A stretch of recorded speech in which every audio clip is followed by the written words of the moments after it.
This is where I normally either do a joke or some kind of short skit. But honestly, I just couldn't come up with anything clever. So instead, I'll be using this time to make a couple of announcements.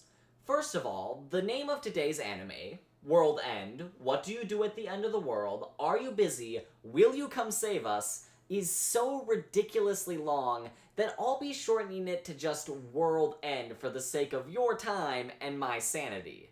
In addition, I am going to be covering a few spoilers. However, I'm saving them for the end of the review, and I'll be giving you fair warning before I get into them. That way, if you want to watch the series for yourself and enjoy the story, you don't have to worry about any kind of spoilers. Now that that's out of the way, let's get right to it.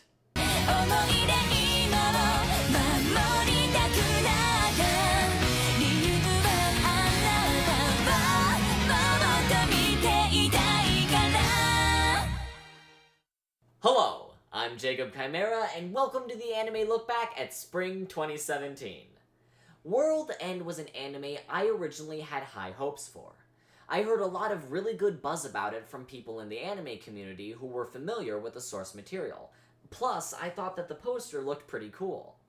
However, when I started watching, I found that it didn't live up to my expectations. Something compelled me to keep going, though. And the longer I watched, the more I found to appreciate and enjoy. I suppose that rather than describing this particular viewing as a roller coaster ride, it might be more apt to describe it as a jog up and down a steep hillside. The story begins with the introduction of Willem, the last remaining human in the world, having survived the disaster that wiped out humanity by being petrified in stone.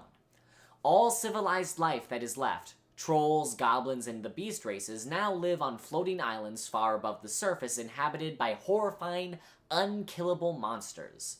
Willem gets a job in the military as a caretaker for a storehouse of weapons, but when he arrives, lo and behold, the house is filled with young women. As tends to be the case in anime. Turns out, these are leprechauns, life forms engineered from magic and the souls of dead human children. Why the souls of dead children, you ask? Well, turns out the only weapons that can kill the monsters below are ancient swords that can only be wielded by humans, or more accurately, anyone with the soul of a human, hence the abominations against nature. Unfortunately, the leprechauns are unstable life forms. They risk having their personalities erased by the memories of the human soul they carry, or even exploding if they expend too much energy. Willem learns about the girls, grows closer to them, teaches them the value of life, and even develops a romance with one of them, a powerful warrior named Katoli who seems resigned to her fate. The first big thing I was conflicted about was the story. You see, starting out, the show gives you very little background information on the characters or the setting. It feels like there's a lack of depth and focus. But over time, you're slowly given tidbits of information about these things. I ended up liking this a whole lot more, because I'm essentially being given puzzle pieces to put together on my own. They're just vague enough that you need to figure it out, but they contain all the necessary information that's required to form a complete picture. It's much better than terrible movies and shows that like to just spoon-feed you all the exposition. The characters are another point of conflict for me. Willem isn't a terrible character, but he certainly does have problems. Willem is that character that's meant to act uncaring even though deep down he does care. Now the issue here is this isn't shown particularly well. There's too much focus on Willem being nice to the girls and not enough put on the conflict he feels about his past. Now, I don't hate his character, far from it. Willem's scenes with the young girls are cute and he does have some good moments with Katoli. Speaking of our heroine, Katoli is another mixed bag. At the start of the show, she's a bit too tsundere for my taste.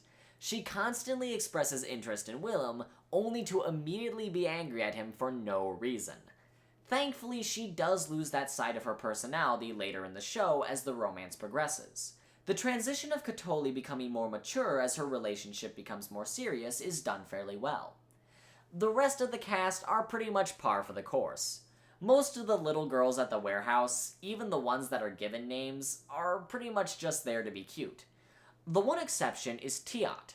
She shows an interesting transition from being just another one of the kids to becoming a more adult member of their family when she begins to develop her powers. A lot of the background characters like Grick and the Great Magus of the Polestar are really fun, even getting in some comical lines when they get a chance. My least favorite characters are probably Dorio, Naglatho, and most of the older Leprechaun girls. The older Leprechauns get some cool action scenes, but they and the aforementioned ladies can severely distract from the main focus of the show. This brings me to my biggest problem with the show. It falls into my absolute least favorite category of anime, the harem. Except it doesn't. Okay, let me explain what I'm talking about. You see, WorldEnd both contains the elements of a harem and doesn't contain them. It's a sort of pseudo-harem, if you will. There's only one romance that's given any kind of time and focus, the one with Katoli. But at the same time, many of the girls, namely Naglatho and Nephrom, still express active interest in our protagonist.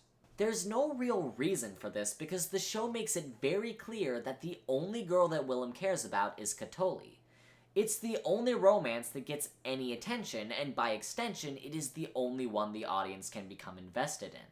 So all the girls showing that they like Willem adds nothing to the story. It doesn't even generate any kind of conflict in Katoli and Willem's relationship. There's barely any humor centered around the concept either. In the end, all it does is distract from what should be the primary focus. While I don't like harem anime in general, I will at least admit they have a very specific style that appeals to some viewers because it's centered around the harem structure. But since this isn't a fully developed harem, the additional elements serve only to distract from the primary romance while failing to have the ever-present sexual tension of a full-on harem. This is really driven home by Dorio, who appears in barely 2 episodes, acts all bashful around Willem, contributes nothing, shouts at Willem about how touching her stomach was essentially the same as grabbing her boob, and then vanishes to never appear in another episode, making her character more than useless. Now we get to the spoilers. If you haven't finished the series and would like to do so, I recommend that you jump ahead to the timecode here. This is where I'll be talking about my final thoughts, and I'll be leaving out any mention of the spoilers I'll be discussing now. Alright, everyone gone who needs to be gone? Excellent. Let's carry on. The first spoiler is when Katoli returns from battle and appears to have lost her powers. I like this because it's the turning point for when Katoli begins to mature. It makes sense it would happen here, because this is when she finally has a shot at living a normal life. She begins to work hard helping Willem with the chores he's always done for the girls living in the storehouse. By becoming more adult, Katoli also becomes more like the mother for the children, mirroring Willem acting as a sort of father figure. The sense of family this creates not only strengthens the romantic tie between our leads, but also strengthens the bond of the overall group. Something I didn't like was a scene from episode 9. Katolia and Ithia are talking on the hillside shortly after Katoli's hair begins shifting color and her memories are starting to fade. It is then that Ithia reveals that she isn't the Ithia Katoli originally knew, but is instead the consciousness of the human soul her body was made from. This comes out of nowhere. There's no build-up to this reveal, and it's never really addressed afterward either. Which begs the question, why was it included at all? We already knew that Katoli losing her memories was a possibility, so it doesn't provide us with new information. And there was no hint to Ithia being different beforehand, so it isn't a big reveal either. It's just kind of there to be there. Ithia is one of the Leprechaun girls I like more in terms of design and character, especially since she expresses genuine curiosity in Willem rather than romantic interest. But I really felt like this was an unnecessary addition. I also disliked the reveal that the monsters are genetically altered humans. It happens while Willem is tuning one of the magic swords, the one named Kinslayer because it was designed to only kill humans. The sword is in perfect working condition, despite the fact it's only been used to kill monsters. Willem puts 2 and 2 together and realizes the monsters must be genetically altered humans. This also comes out of nowhere and could have used a lot more build-up. The sword being used as a plot device for this big reveal doesn't work, because it's the first time a sword has ever been mentioned to have such a specific name and purpose. Besides, why would humans design a sword that can only kill humans? Isn't the purpose of an all-powerful weapon that it can kill anything? Not to mention, when this reveal occurs, the characters are at the ruins of an old human city. It would have made more sense if this information was revealed through the discovery of old records, as opposed to a deus ex machina. On the flip side, I did like the scene where Willem proposes to Katoli. Their romance was given a decent amount of focus and progression over the course of the show. Now, while proposing marriage after being together for 2 months may seem a bit rushed, it does work perfectly with the situation.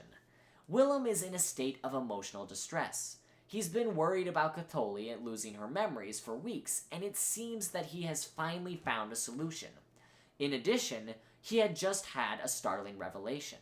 Willem's world was falling apart, and he wanted to impose a sense of order onto it.